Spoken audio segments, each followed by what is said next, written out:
Albany, let's just say, is not a place that prizes efficiency or speed. Bills take time. Things usually get done at a deadline or after one.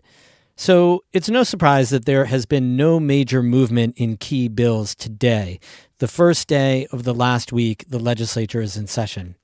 We have a look at what could get done by Friday and what's unlikely on today's Story of the Day.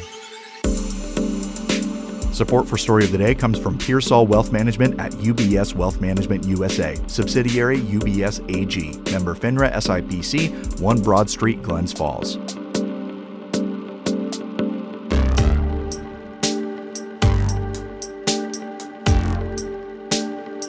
Hey, I'm David Sommerstein. It's Monday, June 3rd. First up, late last Thursday, former President Donald Trump was found guilty on all 34 charges he faced in Manhattan courtroom for falsifying business records. Shortly after, North Country Congresswoman Elise Stefanik issued a statement echoing Trump's claims that the trial was corrupt. But then shortly after that, she issued an updated statement with even harsher criticisms. Emily Russell reports. Stefanik's first statement about Trump's guilty verdict was really critical. She described the American justice system as, quote, corrupt and rigged. But less than 20 minutes later, she doubled down. In an updated statement, she described it as the, quote, weaponized justice system that is, quote, un-American. Side by side, you can see the language that was edited from the first statement to the updated one. For example, when Stefanik described the judge who presided over Trump's case, in the first statement, she called him, quote, conflicted. In the second one, that's changed to, quote, unethical. Stefanik also added new language describing the judge as a, quote, corrupt Democrat. There's no evidence to support her claims. When asked for comment about the changes, Elise Stefanik's senior advisor Alex DeGrasse called NCPR and said this about the original statement. It's retracted. Take it from my phone call to you. It is not Elise Stefanik's statement. It was sent out in error by a staff member. But there was no retraction issued until after NCPR asked for comment.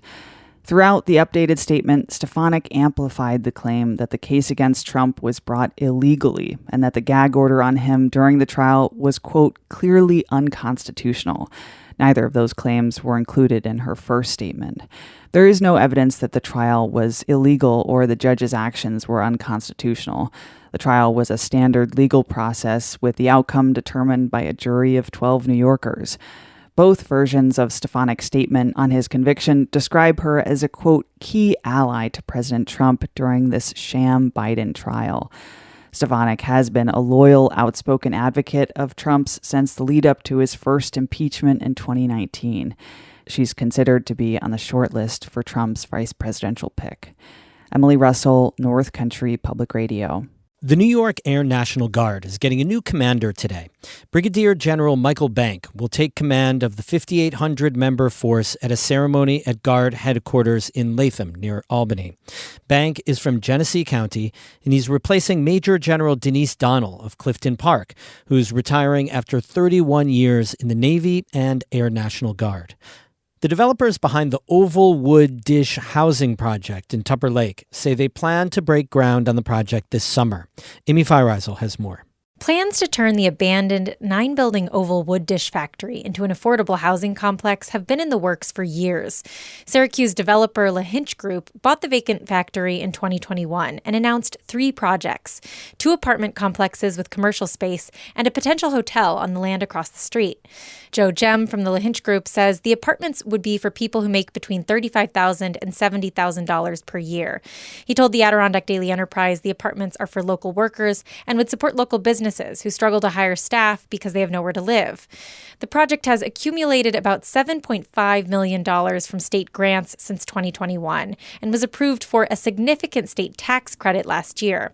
It did not receive community support for a local tax break, which the developers blamed on misconceptions about the project being, quote, low-income housing, end quote. Gem says they want to break ground on the Oval Wood Dish development this summer and are currently looking to hire a local construction manager.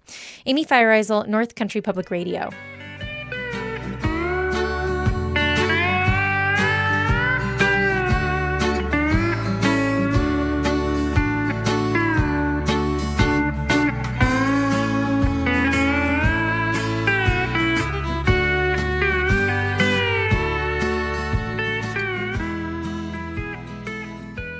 So New York's legislative session ends this Friday, but several large remaining bills may not pass.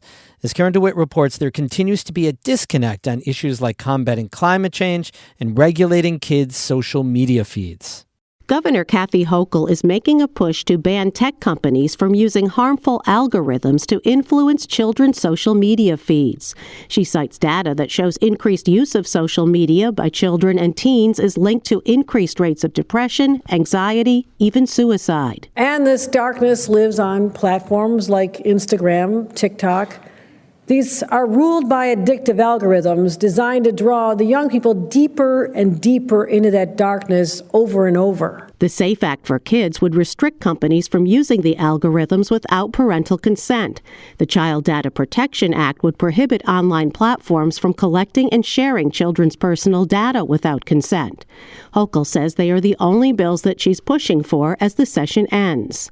But Senate Leader Andrea Stork-Cousins says Hochul has not yet spoken to her about the measures, but she says the staffs are trying to work out the details. There are conversations. I don't want to make it sound like there are no conversations, but she has not personally reached out to me. We're continuing to do our work to try and get legislation over the finish line. The Senate and Assembly, both led by Democrats, are not on the same page when it comes to several environmental measures.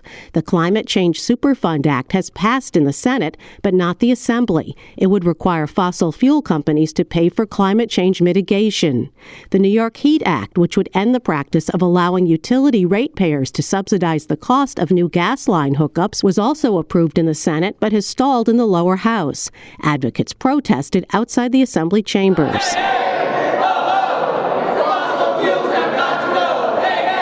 Meanwhile, the Assembly has advanced a bill to reduce plastic packaging by 50%, while the Senate is considering weakening the measure to require a 30% reduction in packaging instead. The two houses also disagree on how to fix a legal loophole that resulted in the state's highest court overturning the rape conviction of former movie mogul Harvey Weinstein. The court ruled that the prosecutor erred when he included testimony from 3 women who also said that Weinstein sexually assaulted them because the alleged incidents were not part of the charges against Weinstein in the trial. The Senate passed a bill to allow the testimony in sexual abuse cases, but some Democrats in the Assembly objected. That led the Assembly sponsor, Amy Paulin, to warn that Weinstein, who will be retried on the charges later this year, and others like him, could go free in the future. I was devastated because I believe that without this change, serial rapists will not be convicted in New York as easily as they should be. Opponents, including the Legal Aid Society, say the bill as written is overly broad and could lead to more wrongful convictions. Assembly Speaker Carl Hastie says some of his Democratic members need more time to think through a fix and don't want to agree to anything that could have adverse consequences. We're never going to apologize for being a deliberative House. And, we have 20-something lawyers in that conference, and we all want to protect sexual assault victims, but they also believe in the law and believe in the Constitution and the equal protections of the Constitution. So it's not something that they take lightly. Even though there are few final agreements yet, deals at the Capitol often come together at the last minute. Speaker Hastie says there's still plenty of time. We still have 5.5 more days, which in Albany time is a lifetime. The session is scheduled to end June 7th, but lawmakers could work into the weekend if they believe they are close on major bills. In Albany, I'm Karen DeWitt for the New York Public News Network. We have more news all the time on our website, ncpr.org. If you're listening right now to Story of the Day on the radio, that is very cool, very appreciated, but consider subscribing to Story of the Day as a podcast. It's free. You get it almost 2 hours earlier, most days, and it's downloaded on your iPhone or iPad or whatever automatically. So when you're driving in that cell phone dead zone in the Adirondacks that drives you crazy, you've got us to listen to. Subscribe to the Story of the Day podcast now in your podcast app of choice, or go to ncpr.org/podcasts. Either way you listen, thanks so much for being there. Music today by Christopher Watts of Canton and Billy McInnes of Brockville, Ontario. I'm David Sommerstein, North Country Public Radio.